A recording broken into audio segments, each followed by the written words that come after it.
ଆଜି ଖରାବେଳର ଖାଇବାରେ ମୁଁ ବନାଉଥିଲି ଭାତ ଡାଲି ସେଥିରେ କୋବି କଷା। ଏଠି ମୁଁ ଡାଲି ବନେଇ ସାରିଥିଲି ତ ଏବେ କୋବି କଷା ବନେଇବାର ଥିଲା।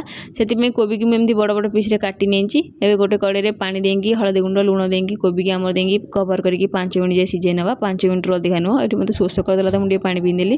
କୋବି ସିଝାକୁ ଗୋଟେ ଜାଗାକୁ କାଢ଼ିକି ସେଇ କଡ଼େଇରେ ମୁଁ ଦେଇଦେଇଛି ତେଲ ଗରମ ହେଲା ପରେ ପିଆଜ ଟିକେ ଭାଜି ହେଇଗଲା ପରେ ମୁଁ ଦେଇଦେଇଛି ଲଙ୍କାଗୁଣ୍ଡ।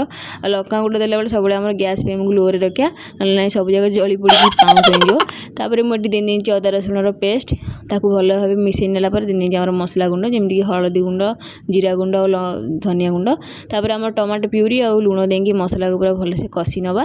ତାପରେ ଆମେ ଏଠି ଦେଇଦେବା ଆମର କୋବି, ସିଝା କୋବି, ତାକୁ ହାଲକା ଗୋଳେଇ ନେଲା ପରେ ମୁଁ ଦେଇଦେଇଛି ପାଣି। ମୁଁ ଏଠି ଅଳ୍ପ ପାଣି ଦେଉଛି ଯେହେତୁ ମୋତେ କଷା ବନେଇବାର ଅଛି, ସେଥିପାଇଁ ପାଣି ଟିକେ ଫୁଟି ଆସିସାରିଲା ପରେ ମୁଁ ଦେଇଦେଇଛି ଧନିଆ ପତ୍ର ଆଉ ଗରମ ମସଲା। ଆଉ ଯେମିତି ଏଠି ରୋଷେଇ କରିସାରି ଆସିକି ଟିକେ ଆଇସ୍କ୍ରିମ୍ ଖାଇବାକୁ ମୁଁ ବସିଲି, ମୋ ପୁଅ ପଳେଇ ଆଇଲା ମୋ ସେଥିରେ ଭଗାରି ହେବାକୁ। ଆଉ ଆଇସ୍କ୍ରିମ୍ ଖାଇକିରି ଆର କି ନାଚ ଇଲୋ ବୋପାଲୋ ମା।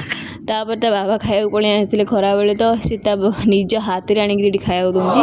କେତେ ଭଲ ପିଲାଟା। ଆଉ ଯେମିତି ସେ ବାହାରିଛନ୍ତି ଯିବେ ବୋଲି, ଆର କି କାନ୍ଦ, ହେ ଭଗବାନ। ତାପରେ ମୁଁ ଆସିକିରି ଖାଇ ନେଇଥିଲି ଖରାବେଳର ଖାଇବା। ଆଜିର ଦିନ କିଛି ଏମିତି ଥିଲା।